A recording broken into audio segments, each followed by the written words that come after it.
Hello dear students, electronics में आज हम chapter sources of electrical power and network theorems के पार्ट 1 में इलेक्ट्रिक सर्किट और इलेक्ट्रिकल यूनिट्स के बारे में पढ़ने वाले हैं। डियर स्टूडेंट्स, इलेक्ट्रॉनिक्स में बेसिकली हमें control of electricity in vacuum और इन सॉलिड सेमीकंडक्टर मटेरियल्स में ही स्टडी करने हैं। और जब हम इलेक्ट्रिसिटी ये टर्म यूज करते हैं तो इससे रिलेटेड अलग अलग जो वेरिएबल्स है वो पढ़ना, उनके बारे में जानना, ये सबसे पहले बहुत इम्पोर्टेंट है। इसलिए इस पार्ट 1 में हम इलेक्ट्रिक सर्किट और इलेक्ट्रिकल यूनिट्स के बारे में पढ़ने वाले हैं। इलेक्ट्रिसिटी ये जो टर्म है ये एक इनविजिबल फोर्स है जो प्रोड्यूस करता है heat, light, motion and many more physical effects. Electricity से हीट प्रोड्यूस होती है, हमें पता है, लाइट प्रोड्यूस होता है और ऐसे बहुत से फिजिकल इफेक्ट्स होते हैं। इलेक्ट्रिसिटी ये हम हमेशा electric charge, electric current, electric voltage और रेजिस्टेंस, इनके टर्म्स में हमेशा हम एक्सप्लेन करते हैं। यानी इलेक्ट्रिसिटी ये वर्ड आ गया तो ऑटोमेटिकली वहां पे electric charge, current, voltage, resistance ये टर्म्स आने वाले ही है। तो हम 1 बाय 1 एक एक टर्म का हम यहाँ पे एक्सप्लेनेशन देखेंगे। सबसे पहले है इलेक्ट्रिक चार्ज। इलेक्ट्रिक चार्ज ये है क्वांटिटी ऑफ इलेक्ट्रिसिटी और इलेक्ट्रिक चार्ज का यूनिट ये कूलम्ब होता है, which is denoted by C। यानी इलेक्ट्रिक चार्ज हम कूलम्ब में मेजर करते हैं। कूलम्ब को अगर हमें डिफाइन करना है तो कूलम्ब ये क्वांटिटी ऑफ इलेक्ट्रिसिटी है passing a given point in a circuit when current of 1 ampere is maintained for 1 second. Current second quantity है करंट। करंट को हम डिफाइन करते हैं कि rate of flow of charge. Current का unit ampere है, हम करंट एम्पियर में मेजर करते हैं जो हम डिनोट करते हैं कैपिटल A से।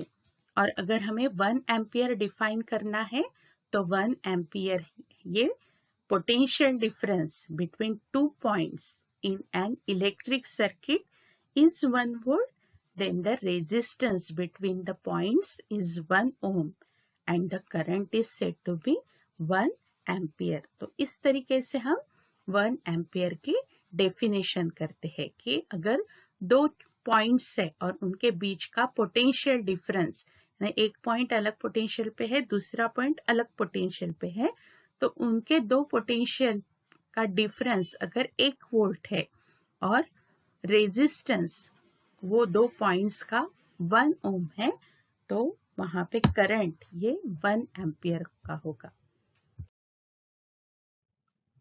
Next term related to electricity है पोटेंशियल। पोटेंशियल का मतलब है possibility of doing work. Any charge has potential to do the work of moving another charge by either attraction or repulsion.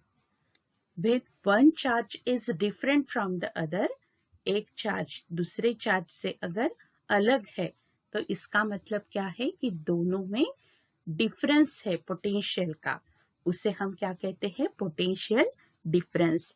Potential difference हम हमेशा volt में measure करते हैं और अगर हमें 1 वोल्ट डिफाइन करना है तो वोल्ट हम डिफाइन करते हैं कि difference of potential between 2 points of a conductor carrying current of 1 ampere when power dissipated between these points is equal to 1 watt. Power मतलब क्या होता है, power is equal to work upon time और power हम measure करते हैं हमेशा VAT में, जूल पर सेकेंड। वैट मतलब क्या होता है, जूल पर सेकेंड, क्योंकि हम पावर डिफाइन कैसे करते हैं, power is equal to P is equal to work upon time, W upon T, work upon time. Work हम जूल में मेजर करते हैं, टाइम हम सेकेंड में मेजर करते हैं, तो जूल पर सेकेंड यानी वैट इक्विवेलेंट टू क्या है, joule per second, watt is equivalent to joule per second. तो इस तरीके से हम यहाँ पे पोटेंशियल डिफरेंस डिफाइन करते हैं।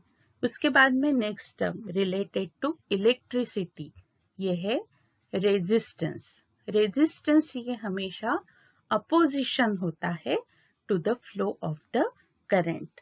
रेजिस्टेंस हम मेजर करते हैं ओम्स में, जिसका सिंबल ये है।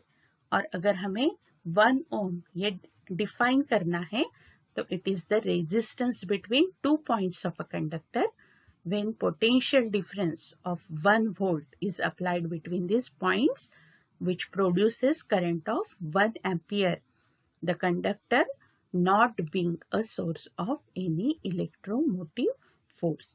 तो ये जो सभी definitions है जो हमने right from the charge to resistance, ये सभी ही definitions exam point of view से बहुत ही इम्पॉर्टेंट है, तो आपको इसे अच्छी तरह से लर्न करके रखना है।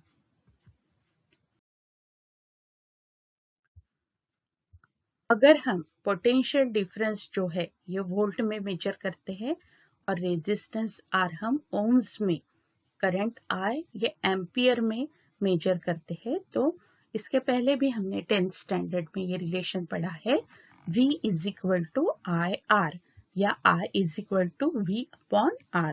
ये जो सेंटेंस है, ये सेंटेंस को हम कहते हैं ओम्स लॉ।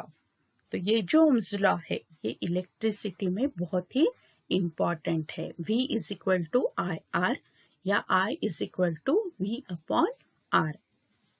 अब ये इलेक्ट्रॉनिक्स प्रैक्टिकल सब्जेक्ट है, इलेक्ट्रिसिटी से डील करता है, तो इलेक्ट्रिसिटी का सबसे इम्पॉर्टेंट पार्ट होता है वो होता है सर्किट, जो अलग अलग कंपोनेंट से बना होता है।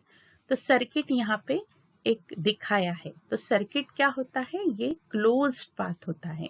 क्लोज मतलब क्या कि पूरा यहाँ पे यानी कहाँ से भी ये ब्रांच कौन सी भी हमें ओपन खुली हुई नहीं दिख रही है, तो सर्किट ये हमेशा क्लोज पाथ होता है, जिसमें पोटेंशियल डिफरेंस होता है जो करंट प्रोड्यूस करता है और जो रेजिस्टेंस आर की वैल्यू लिमिट, और ये जो रेजिस्टेंस आर की वैल्यू है ये सर्किट से जो करंट फ्लो हो रहा है उसे लिमिट करती है, मतलब रेगुलेट करती है, उसे हैंडल करती है, कम ज्यादा करती है। तो ऐसे इसको हम क्या कहते हैं, सर्किट कहते हैं।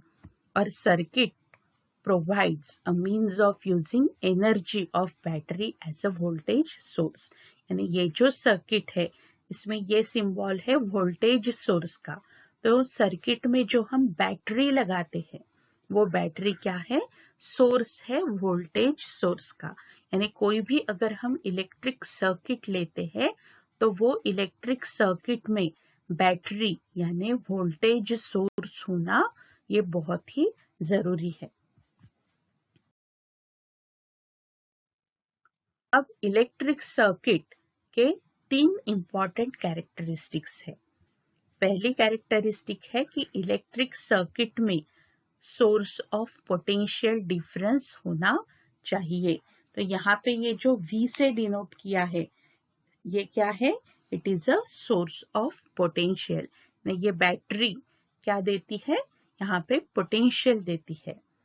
उसके बाद में सेकेंड कैरेक्टरिस्टिक है इम्पॉर्टेंट कि there must be complete path for the current flow. यानी करंट यहाँ से लेके ये पूरा उसका पाथ कंप्लीट होना चाहिए, बीच में से ही करंट गायब हो गया ऐसे नहीं होगा। From one side of the applied voltage source through the external circuit and returning to the other side of the voltage source.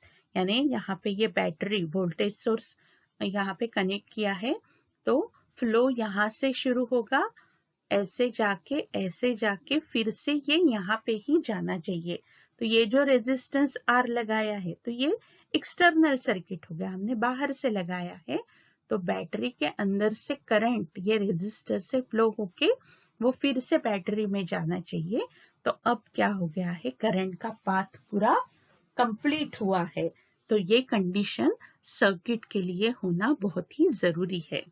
उसके बाद में current path normally has resistance, क्योंकि हमने रेजिस्टेंस का इंपॉर्टेंस देखा है। रेजिस्टेंस क्या है, opposition to the flow of current. इसका मतलब क्या कि किसी भी सर्किट का करंट रेगुलेट करने के लिए, करंट कम ज्यादा करने के लिए रेजिस्टेंस होना वो सर्किट में बहुत ही जरूरी है।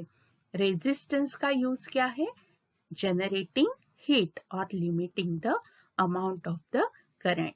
एक तो रेजिस्टेंस हीट प्रोड्यूस करेगा या ये सर्किट से जो करंट फ्लो हो रहा है उसकी वैल्यू कम या ज्यादा रेगुलेट या लिमिट करेगा। तो ये सर्किट में, यहाँ पे ये सर्किट दिखाया है, इसमें डायरेक्शन ऑफ इलेक्ट्रॉन फ्लो यानी इलेक्ट्रॉन का जो फ्लो है ये negative of the battery through resistance and back to the positive terminal ऐसे होता है। लेकिन direction of moving positive charges namely from positive terminal of the battery through resistance R and back to the negative terminal of the battery is considered to be conventional direction of the current। तो electronics में किसी भी circuit अगर आप draw करते हैं तो वहां पे आपको डायरेक्शन ऑफ करंट शो करना बहुत ही जरूरी है। और डायरेक्शन ऑफ करंट हमेशा कैसी रहती है, और डायरेक्शन ऑफ करंट को हम क्या कहते हैं, कन्वेंशनल करंट कहते हैं। डायरेक्शन ऑफ करंट को क्या कहते हैं हम, कन्वेंशनल करंट कहते हैं।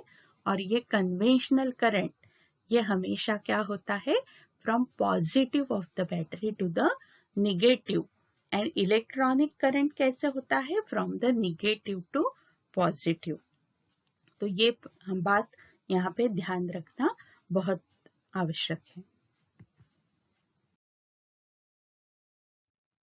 अब ये जो इलेक्ट्रिक सर्किट के बारे में हमने और उसके अलग अलग कंपोनेंट्स देखे हैं, वैसे ही इलेक्ट्रिकल यूनिट्स भी बहुत इम्पॉर्टेंट है, क्योंकि प्रॉपर यूनिट प्रॉपर जगह पे हमें यूज करना है। तो हमें मेन एसआई यूनिट पता होने चाहिए, उसके हायर यूनिट्स पता होने चाहिए और उसके सब मल्टीपल यूनिट्स भी पता होना जरूरी है। तो यहाँ पे कुछ हायर सब मल्टीपल यूनिट्स बताए हैं। पहला है टेरा, ये आपको लर्न ही करना पड़ेगा। टेरा हम टी से डिनोट करते हैं एंड इसकी वैल्यू होती है 10 to the power 12। फिर है गीगा, जैसे giga ohms, mega ohms, kilo ohms. अगर हम रेजिस्टेंस मेजर करते हैं तो गीगा मतलब क्या है, गीगा ये प्रेफिक्स लगा तो उसका मतलब है 10 to the power 9। नेक्स्ट है higher unit mega which is 10 to the power 6 and next is kilo which is 10 to the power 3। सब मल्टीपल यूनिट्स है मिली, मिली को हम m से डिनोट करते हैं, ये होता है 10 to the power -3। देन है micro, micro is 10 to the power -6। फिर है nano, nano is 10 to the power -9। Next है पिको, पिको ये p से डिनोट करते हैं, स्मॉल 10 to the power -12। तो इस तरीके से ये जो मल्टीपल्स है, सब मल्टीपल्स है, ये हमें कैसे यूज करना है। तो यहाँ पे एग्जाम्पल के तौर पे आपको बताया है कि अगर आपको एक मेगा हर्ट्ज ऐसे दिया है 1 मेगा हर्ट्ज, तो मेगा मतलब क्या होता है 10 to the power 6। इसका मतलब क्या है, ये 1 into 10 to the power 6 hertz है। 1 माइक्रोफेरेड दिया है, तो माइक्रो का मीनिंग क्या होता है 10 to the power -6।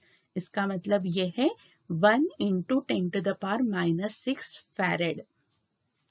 फिर एक एग्जाम्पल दिया है 1 मिली वोल्ट, मिली होता है 10 to the power -3, तो 1 into 10 to the power -3 volt. 2 kilo ohms, 2 into kilo ohms क्या है 10 to the power 3, तो ये हो जाएगा 2 into 10 to the power 3 ohms।